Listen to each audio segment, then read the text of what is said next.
Halo semuanya, perkenalkan nama saya Clarissa Angelia dengan NIM G00250015 dari kelompok A1. Pada video kali ini saya akan mempresentasikan hasil laporan saya. Anatomi truncus encephalitis, nervi cranialis, dan circulus arteriosus Willi.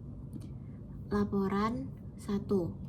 Pak Harjo, seorang pria berusia 68 tahun, datang ke dokter dengan keluhan gerakan tubuh yang makin lambat, kaku pada otot, dan tangan kanannya sering bergetar sendiri saat sedang santai, resting tremor. Dokter mendiagnosis Pak Harjo menderita penyakit Parkinson, yaitu penyakit neurodegeneratif yang merusak pusat kendali gerak motorik di otak. Pertanyaan: A. Penyakit Parkinson berkaitan erat dengan kerusakan substansia nigra.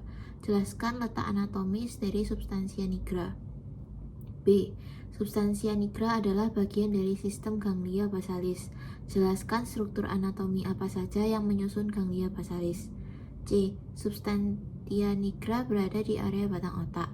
Jelaskan secara berurutan anatomi penyusun batang otak. Truncus encephalitis. Substansia nigra. Substansia nigra itu merupakan bagian dari mesencephalon, otak tengah. Mesencephalon sendiri itu adalah struktur pendek berukuran kurang lebih 2 cm yang menghubungkan pons dan cerebellum dengan prosencephalon, otak depan. Lalu ketika mesencephalon itu dipotong secara transversal setinggi aqueductus cerebri, strukturnya dibagi menjadi bagian dorsal, tectum, dan bagian ventral, pedunculus cerebri. Pedunculus cerebri ini kemudian dibagi lagi menjadi dua area utama, yaitu ada crus cerebri bagian anterior dan tegmentum bagian posterior. Nah, substansia nigra ini terletak tepat di antara crus cerebri dan tegmentum tersebut, yaitu berupa pita pigmen substansia grisea yang membatasi kedua wilayah ini. Struktur anatomi yang menyusun ganglia basalis itu ada yang pertama nucleus caudatus, ini berbentuk lengkung dengan kaput di ujung anterior dan mengecil di posterior sebagai cauda.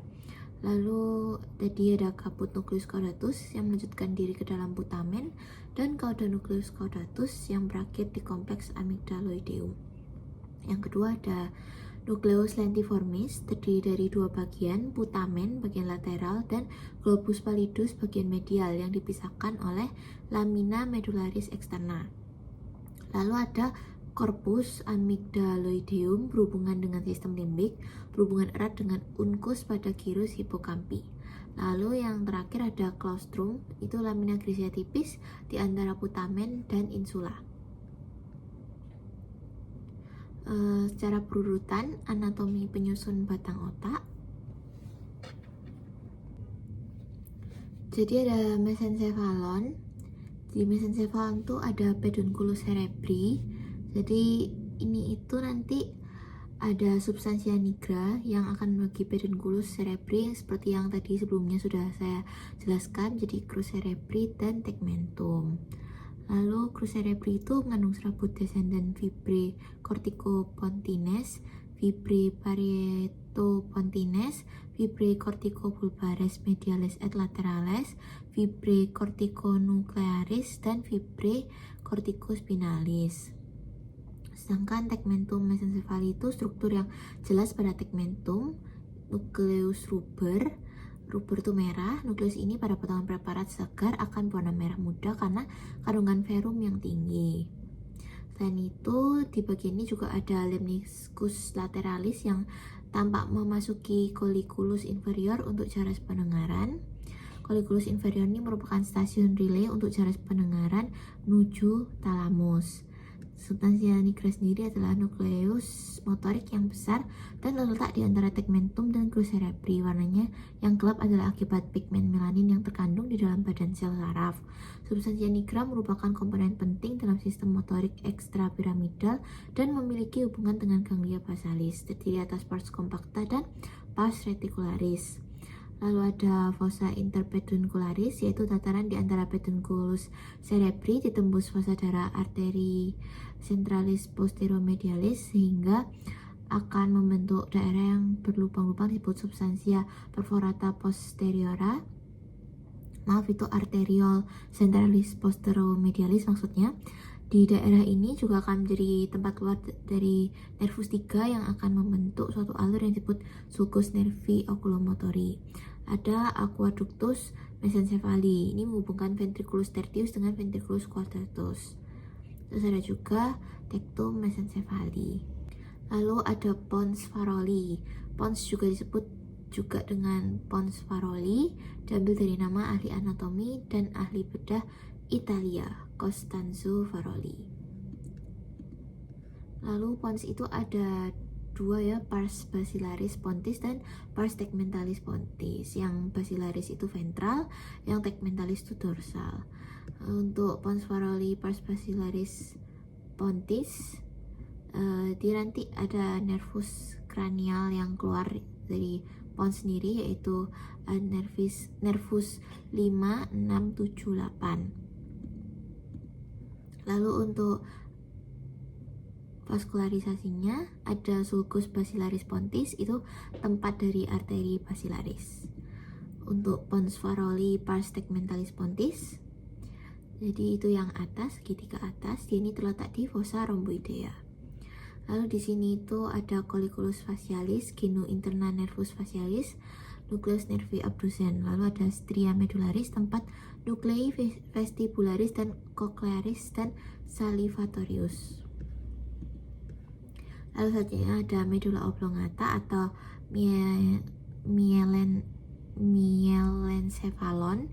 Dia itu dibagi menjadi dua aspek interna dan aspek eksterna. Aspek eksterna atau superficialis, yaitu ada ventral dan dorsal. Untuk bagian dorsalnya, dia ada pusat vasomotor cardiorespi, trigonum nervi vagi dan trigonum nervi hipoglossi.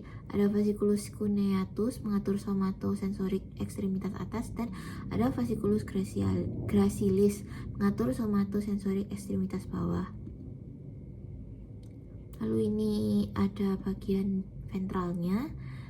Dia ada struktur piramis, penonjolan karena pendesakan dari traktus piramis. Terus ada penonjolan karena pendesakan dari nucleus olivarius yang inferior. Terus ada sulcus ventrolateral atau anterolateral dilewati oleh nucleus nervi vagus. Lalu ada degusatio pyramidum memisahkan traktus pyramidum. Lalu ada nervus kranial yang keluar dari medulla oblongata, yaitu nervus 9, 10, 11, dan 12. Laporan 2. Pak Joko, seorang pria berusia 60 tahun, tiba-tiba mengalami pusing berputar yang sangat hebat, penglihatan ganda, diplopia, dan kesulitan menelan saat sedang makan siang. Ia juga merasakan separuh badan kirinya mendadak lemas. Keluarga segera membawanya ke IGD. Setelah dilakukan pemeriksaan CT scan kepala, dokter mendiagnosis Pak Joko mengalami stroke batang otak akibat adanya penyumbatan pada pembuluh darah. A. Jelaskan sistem vaskularisasi sirkulus arteriosus vilisi.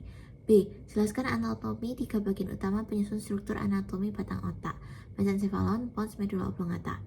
C. Gejala pada wajah dan mata Pak Joko terjadi karena gangguan pada saraf kranial. Batang otak adalah tempat beradanya sebagian besar nukleus saraf kranial. Jelaskan nervus cranialis apa saja, sebutkan nomor, nama, dan fungsi yang nukleusnya atau tempat keluarnya terletak di bagian pons. Jadi sirkuit sistem vaskularisasi sirkulus arteriosus vilisi ini, sirkuit ini itu dibentuk oleh penggabungan dua sistem suplai darah utama ke otak, yaitu sistem carotis interna anterior dan sistem vertebrobasilaris posterior. Aliran masuk utamanya itu ada arteria carotis interna kiri dan kanan, memasuki rongga kranium dan mempercabangkan arteri cerebral utama bagian anterior. Lalu ada arteri vertebralis kiri dan kanan, berjalan naik melewati foramina transversaria vertebra cervical, masuk melalui foramen magnum, lalu bergabung di atas cauda pons membentuk arteria basilaris. Arteria basilaris ini berjalan di sepanjang sulcus basilaris pontis, seperti yang sudah dijelaskan pada laporan 1. Lalu ada komponen penyusun cincin sirkulus vilisi. Ini tuh membentuk jalan lingkaran penuh ya. Arteri-arteri ini saling berhubungan. Jadi ada arteri cerebri anterior kanan dan kiri, merupakan cabang terminal dari arteri carotis interna. Lalu ada arteria communicans anterior, sebuah arteri penghubung pendek yang menghubungkan arteri cerebri anterior kanan dan kiri. Lalu ada arteria cerebri posterior kanan dan kiri, merupakan cabang terminal atau bifurkasio akhir dari arteri basilaris di tingkat mesencephalon. Lalu ada arteria communicans posterior kanan dan kiri. Ini arteri yang menghubungkan sistem carotis interna dengan sistem vertebrobasilaris. Jadi selanjutnya untuk struktur anatomi batang otak, 3 bagian utamanya itu ada mesencephalon, ada pons, dan ada medula oblongata. Untuk mesencephalon sendiri ada struktur eksterna, yaitu bagian otak yang pendek. Terus mesencephalon ini menghubungkan pons dan cerebellum dengan prosencephalon. Lalu pada aspek anterior terdapat cekungan yang dalam pada garis tengah disebut fossa interpeduncularis. Kedua sisinya dibatasi oleh crus cerebri. Lantai fossa peduncularis ditembus oleh banyak pembuluh darah kecil. Darah ini disebut substantia perforata posterior. Pada aspek lateral, brachium superior et inferior berjalan ascendent ke arah anterolateral. Brachium superior berjalan dari colliculus superior ke corpus geniculatum lateral dan tractus opticus. Sedangkan brachium inferior menghubungkan colliculus inferior ke corpus geniculatum mediale.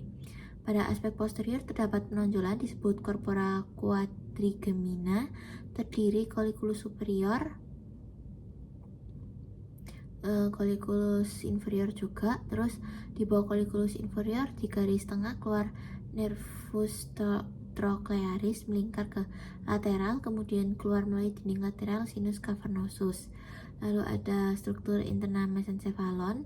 Mesencephalon itu setinggi aqueductus cerebri, dibagi menjadi bagian dorsal dan ventral. Bagian dorsal disebut tectum dan bagian ventral disebut pedunculus cerebri. Tectum itu memiliki tonjolan di permukaan, yaitu 2 colliculi superior dan 2 colliculi inferior. Lalu pedunculus cerebri terdiri 2 bagian, yaitu crus cerebri dan tegmentum yang dibatasi oleh suatu pita substansia grisaa yang disebut substansia nigra. Lalu di bagian tengahnya terdapat aqueductus cerebri sylvii yang menghubungkan ventriculus tertius dan quartus. Terdapat nuclei nervi cranialis 3 dan 4. Lalu ada fungsi mesencephalon, yaitu colliculus superior berfungsi untuk koordinasi gerakan kepala, mata, dan badan terhadap respons visual. Colliculus inferior berfungsi untuk koordinasi gerakan kepala, mata, dan badan terhadap respons auditoris. Terus ada mesencephalon mengandung beberapa nuklei termasuk substansia nigra dextra et sinistra dan nukleus ruber yang berhubungan dengan ganglia basalis untuk membantu mengontrol gerakan, dilewati jaras ascendens et descendens. Lalu ada pons itu terletak di inferior mesencephalon dan superior medula oblongata, panjangnya 2,5 cm, diberi nama pons yang artinya jembatan, seperti jembatan yang menghubungkan kedua hemisferium cerebri. Pons melekat pada cerebellum melalui 3 pedunculi cerebellaris.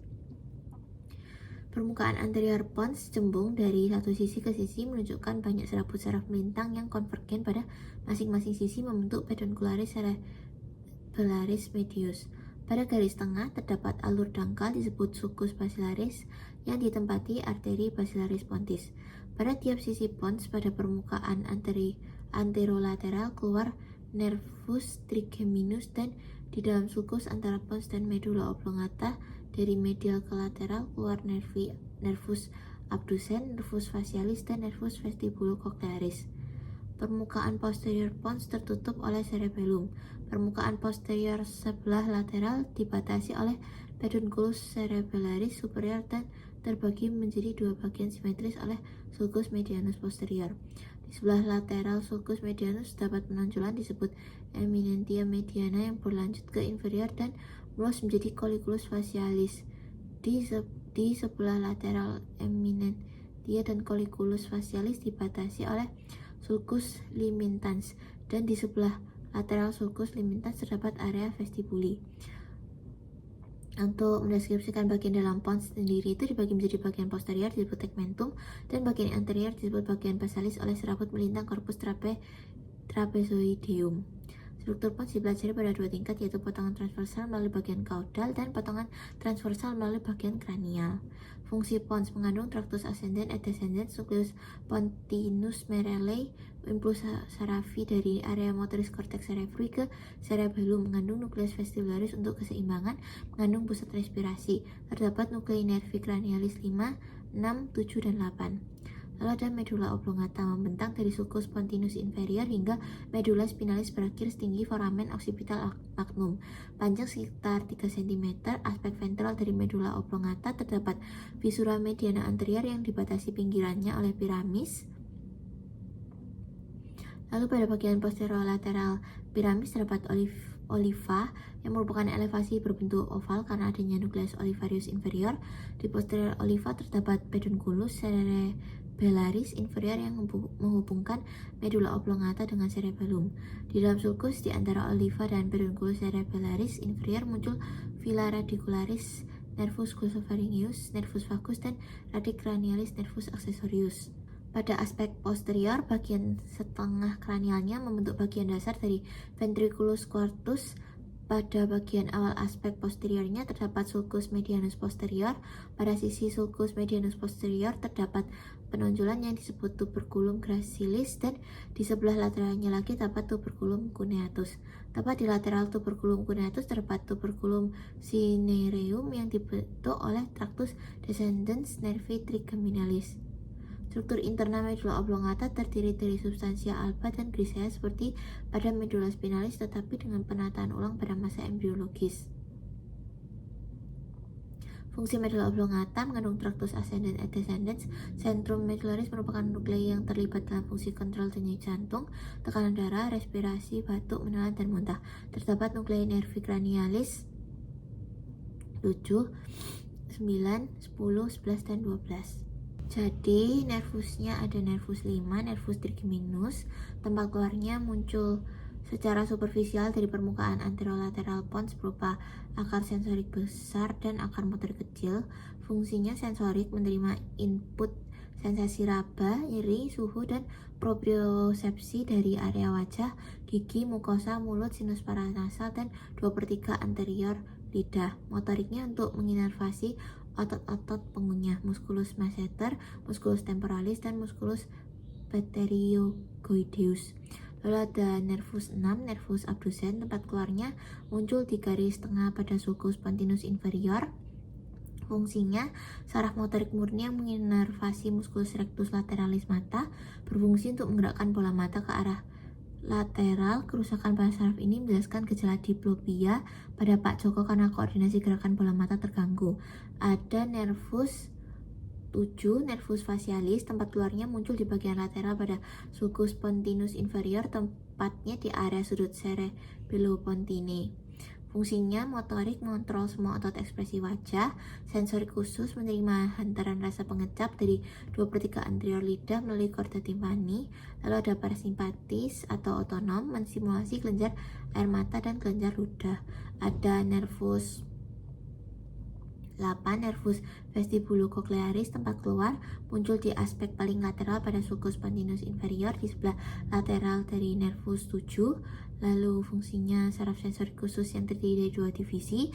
Divisi vestibular mengatur informasi keseimbangan posisi tubuh dan kepala terhadap gravitasi serta akselerasi ruang. Kerusakan pada bagian inilah yang menyebabkan Pak Joko mendadak mengalami vertigo hebat. Lalu divisi koklear mengantarkan impuls pendengaran dari organ korti di telinga dalam menuju korteks auditoris. Sekian presentasi dari saya. Terima kasih.